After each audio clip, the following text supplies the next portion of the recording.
Hey friends, same guitar player, same guitar, same shirt, and same key. Same chord progressions, same triads, but different inversions. I didn't use that word in the last two videos.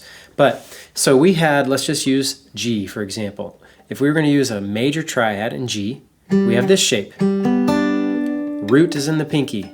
G, B in the middle finger, and D there. And we're only doing G or DBG strings, DGB strings. Okay?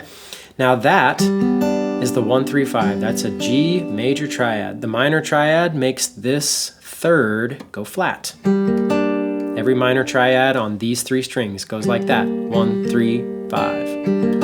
Okay? If you have a diminished, it takes a major triad and it goes a flat third, which is the minor, but it also flats the fifth, so we have to go back there too, which makes you have to do your fingers different. My pinky has to cover the root this time, and we have 2 frets difference between the next string and 1 fret difference with the next string. So we have this really creepy sound. That's your diminished. So that's your only 3 different kinds of shapes in our music. And yeah, of the basic triads with the 1, a 3, and a 5. With the root, the 1, on the D string.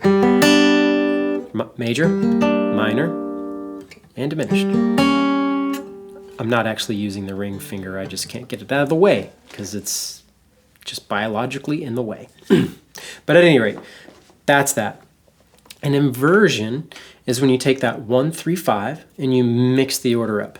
So in the last video we did a G major triad, but we did it on the 3 where the third is in the bottom of our string set this time. That would be an inversion, a first inversion. 3, 1 or 3, 5, 1. And that's the major shape. And again, the difference between a major and a minor is a flat third. So if our third is here, we have to flat it to make the minor. That's kind of a weird position to do your hands. If you're going to curl your hands at all, you want to do them this way because your fingers are kind of naturally, well, I guess maybe that's because most of the time we're doing, that's the position. So I would encourage you to, instead of doing it that way that I just did, you just have to rearrange your fingers. So I'm doing ring finger on the root, middle finger on that flat third, major third would be down there, flat third, and then instead of the, I guess the first finger stays the same. That's nice. Minor, 3, 1, 3, 5, 1, 3, 5, 1, 3, 5, 1. And then we have the diminished. So if my root is still there, I'm gonna have to use my pinky there, ring finger for that minor third, but I'm going 2 frets back because I'm flatting the 5th, moving that first finger on the 7th fret back to the 8th fret. That's the diminished. Okay, so that's the first inversion, 3, 5, 1. You can do another inversion. It's the only other one we can do on these 3 strings, and that is the 5, 1, 3. So let's take the key of G again, using the G major scale, the 5, so it'd be G, B, D. That's your triad. G, third is B, 5th is D. So if you start on our strings with the D in the lowest string, you actually can do that on the open strings. But we're gonna, so that we can actually use our fingers, we're gonna do it here. But you're gonna have to half bar it. Okay, so that's on the 12th fret. We have D, D, G, B. Okay, you could do it here. I've always found that stack to be a little difficult for my fingers to get in line in between the frets, especially up that far. But you can.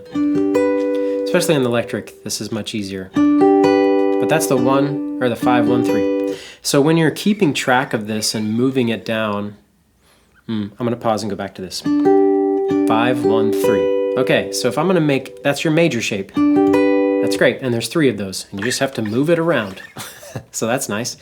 But anyway, if you're gonna make a minor shape, the difference between the major and the minor is the flat third. Third's on top this time, so I have to take that guy and move him flat, 1 fret. So that makes the fingering all kinds of goofy. You can do that like an E chord, where you have 2nd finger on the D string, 12th fret, ring finger on the G string, 12th fret, and you're like almost playing it like a A minor or an E major chord. That's your grouping. You could also do this, depending on what you're doing around it, you can also finger that with fourth finger on the 5th, on the D string, ring finger next, and then middle finger there. So it kind of depends on what you're doing around it. You can also do this. You might do both ways, I don't know. Practice them both ways is helpful. But anyway, that's your minor shape. And there's 3 of those, and that covers almost all of your chords. And then there's the diminished, which again, the diminished takes our major chord, flats the 3rd, so we have to take that B and flat it, but we also have to take the 5th and flat it. So that kind of makes this weird other side, kind of like an opposite triangle than the ones we did on the 3-5-1s. So we have the flat 5th, the 1, and flat 3rd. Can't do that and look at the camera at the same time. So you could finger this 2 ways. I think the best way is probably to do 1 first finger on the flat 5th, which is the 11th fret, ring finger on the 12th fret, G string, and middle finger on the 11th fret of the B string. So you have this triangle going on. You could also probably do it with middle finger, and ring finger there, and then pinky finger here. Again, it kind of just depends on what else you're doing, what do you need this finger for. But I think in general, that's a good one. It's probably the way I'll do it. So those are your only 3 shapes to know. And most of them are just going to be the major and the minor shape. Okay? So to move this around, again, you could think to yourself, okay, the 5th of G is D, and there's my D. And you could go, okay, I have a C major in this key. 5th of C major is G. Where's my G? Where is my G? And I'm thinking, boom. But that's a little bit of thinking. You could also just think about the roots. Where is the root in this shape? It's in the middle this time. It's right here on the G string. So if that's your G, you can think about the other things. Try to find your root. So like, where is your C? Well, it'd be right here. Where's your D? Well, right there. Where's your A? Okay, be up here or down here. So that's kind of one way you could think about that. So I would just kind of keep track of the root. Just remember that in this cluster, the root is in the middle. So just think, okay, if I'm playing an A minor, that's the minor shape. And where is the A? Well, the A is right here. So I need to play that minor shape. Or the A is down here. So I need to play that minor shape. Okay, if I want a C major, well, on the middle, where's C? C is right there. Okay, so I play this cluster. 5 on 3. You get the idea. All right, so I'm going to go through that chord progression again. That's the C, or sorry, G, C, E minor. Oh, messages. D. Okay, so if I'm going to do that in this, I got 1. Where was I going to go from there? 1, 4, my C is right here. And then 6 minor, so my E, I'm drawing a blank, is right here. Yeah. E is right here. So I need to make this shape. And then I'm going back to the 5, which would be D. My D is right here. So my cluster there is here. Maybe I'm going through this a little bit wrong. So maybe I could just think, okay, G is here. The other majors in this key are C and D. That's all there's going to be.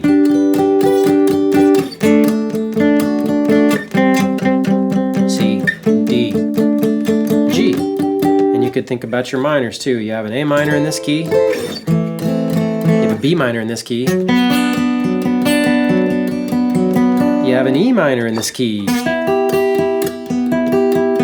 You have also an F sharp diminished, which would be stinking here. That's that diminished shape where I have this guy this guy. So,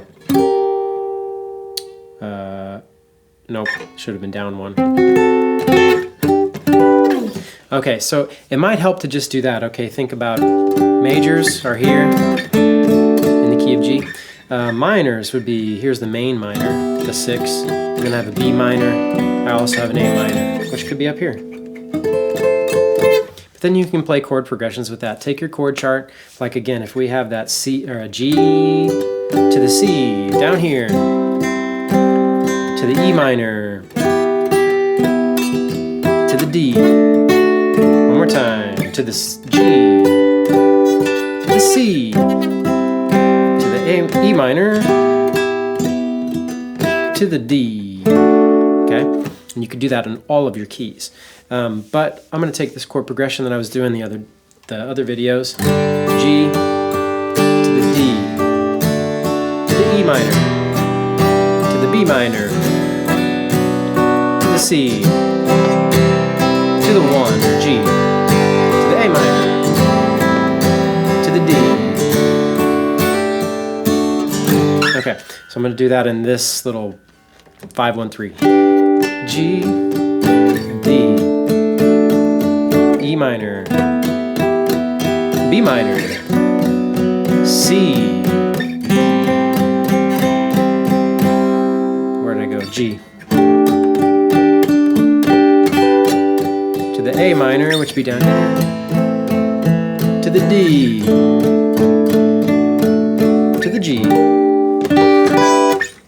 A little bit more difficult on a acoustic guitar with a wider neck and medium strings. But anyways, so that's what I would do. I would kind of practice them. You could practice them all in a order, so like in a scale order. And you could go backwards down the major scale because it's going to be hard to go up with my non-cutaway. But you could go G to the F sharp diminished, to the E minor, to the D, the C, B minor, A minor, then back to G. Okay, so you could practice those and then do them within the chord chart, and you're basically just taking the shapes and moving them all around. Okay, there's one more exercise I would do, and I'm going to do that on this last video, and stay tuned for that.